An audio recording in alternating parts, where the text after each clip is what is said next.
Assalamualaikum warahmatullahi wabarakatuh. Selamat pagi anak-anak, bagaimana kabarnya? Semoga sehat selalu dan mendapat perlindungan Allah Subhanahu wa taala ya. Anak-anak, sudah siap untuk belajar pagi ini? Oke. Anak-anak sebelum belajar, mari kita berdoa terlebih dahulu ya, agar apa yang kita pelajari hari ini bermanfaat untuk kita semua. Anak-anak, hari ini kita akan belajar tema 1, subtema 2, hidup rukun dengan teman bermain, pembelajaran 5 dan 6. Anak-anak, sebelum belajar, tentunya kita harus tahu dulu apa tujuan pembelajaran kita hari ini. Yang pertama, siswa dapat menggunakan kalimat ajakan dalam teks percakapan yang berkaitan dengan sikap hidup rukun dalam bentuk kalimat sederhana dengan bahasa yang santun. Dua, siswa dapat menceritakan pengamalan penerapan sila pertama sampai sila kelima Pancasila dengan benar. Siswa dapat menuliskan kalimat ajakan dalam teks lagu dengan ejaan yang benar. Terakhir, siswa dapat mengurutkan bilangan dari yang terkecil ke yang terbesar dan sebaliknya. Baik anak-anak, kalian boleh sambil membuka buku paket kalian atau sambil dengan menyediakan buku tulis. Nanti bisa kalian catat apabila ada hal-hal yang penting. Anak-anak, perhatikan gambar di samping ya. Coba kita baca bersama. Lani akan berlatih menari di rumah Siti, Ibu Siti akan melatih menari. Lani gemar menari, tetapi ia malu menari di hadapan teman-teman. Ayo mengamati, lengkapilah percakapan di bawah ini sesuai dengan gambar. Tuliskan kalimat tersebut pada kotak yang tersedia, bacakan kalimat tersebut secara lisan. Anak-anak, di sini sudah ada gambar, yaitu Lani tiba di rumah Siti. Ibu Siti mempersilahkan masuk. Nah, ini sudah ada percakapan dari Ibu Siti. Silakan masuk Lani, tetapi percakapan Lani di sini masih kosong. Coba apa dari isi kalimat ini ada yang bisa? Ya, bisa kita tuliskan di sini. Sebelum kita masuk atau bertamu di rumah teman, biasanya kita mengucapkan salam. Ya, bisa dituliskan di sini Assalamualaikum atau selamat pagi. Bisa saya bertemu dengan Siti, Bu? Ya, ibunya menjawab, silakan masuk Lani. Begitu ya.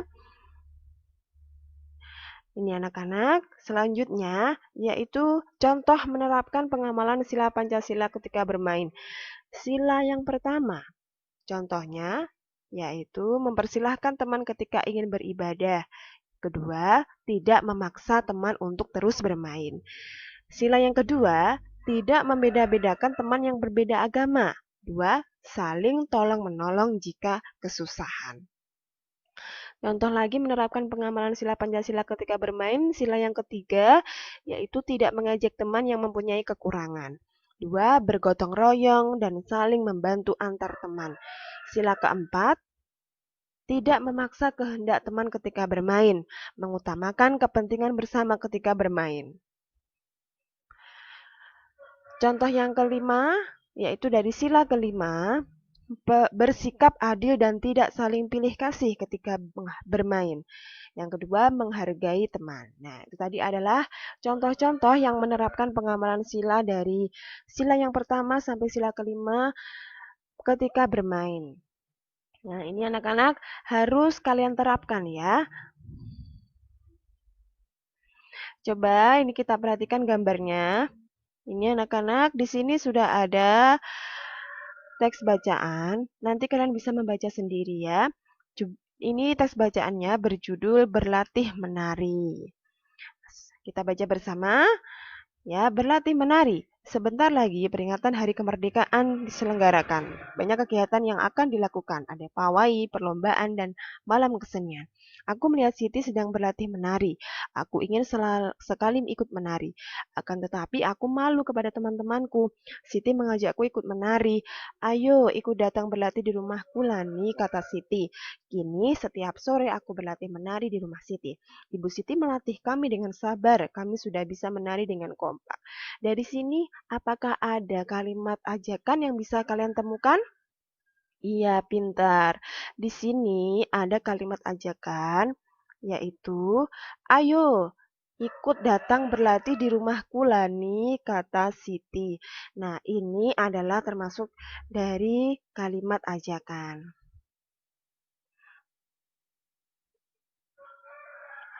Nah, ini anak-anak coba perhatikan gambar di bawah ini.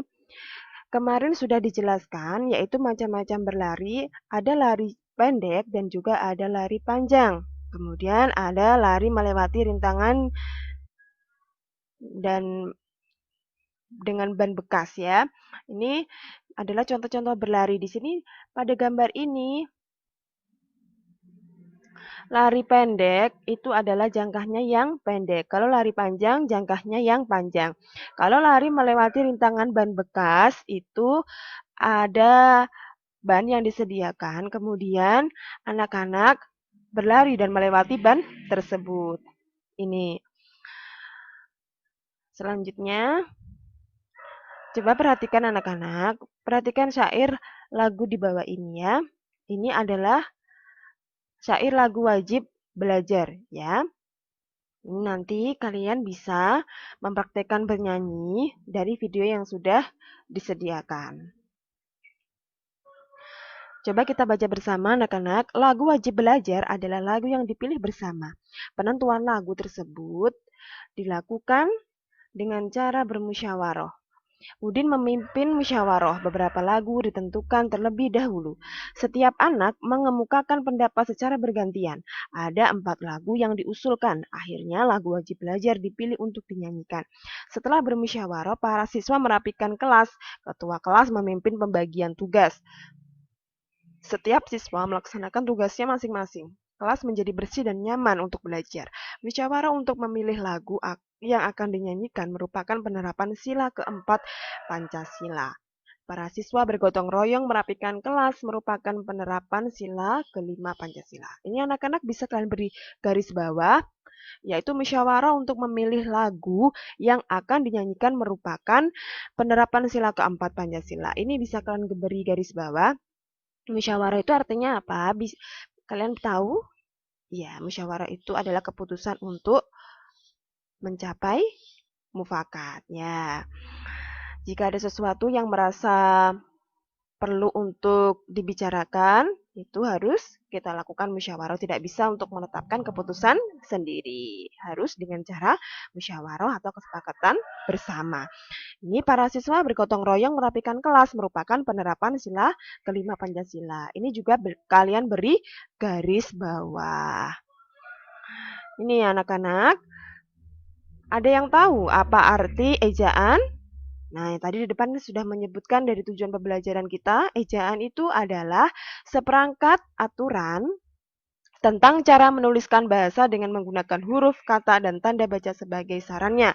Contohnya, yang pertama di Surabaya. Ejaan yang benar di Surabaya. Di-nya dipisah dengan Surabaya karena Surabaya itu menunjukkan nama kota atau nama tempat. Jadi harus dipisah. Kemudian yang kedua, untuk menuju masyarakat adil dan sejahtera. Ejaan yang benar bagaimana? Ya, untuk menuju masyarakat adil dan sejahtera. Bukan untuk, tapi untuk. Ya, ini ejaan yang benar. Yang ketiga, ini adalah contoh kalimat ajakan. Ayo kita pergi ke Madiun. Ini ejaan yang benar. Di sini ada penulisan ke Madiunnya masih ditulis tidak terpisah. Jadi penulisannya harus terpisah. Yang benar, ayo kita pergi ke Madiun. Karena Madiun itu adalah nama tempat atau nama kota harus ditulis terpisah. Ya. Ini anak-anak, kita belajar lagi mengurutkan beberapa bilangan dengan membandingkan nilai ratusan, puluhan, dan satuan. Ini perhatikan ada bilangan 362, 356, dan 348. Ini 362 sama dengan 300 tambah 60 tambah 2. 356 sama dengan 300 tambah 50 tambah 6.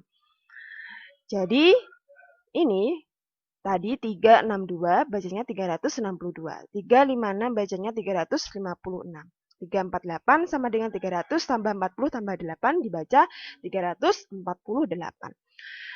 Nilai puluhannya tidak sama. Coba. Ada 60, 50, 40 tidak sama. Nilai ratusannya sama, semuanya 300.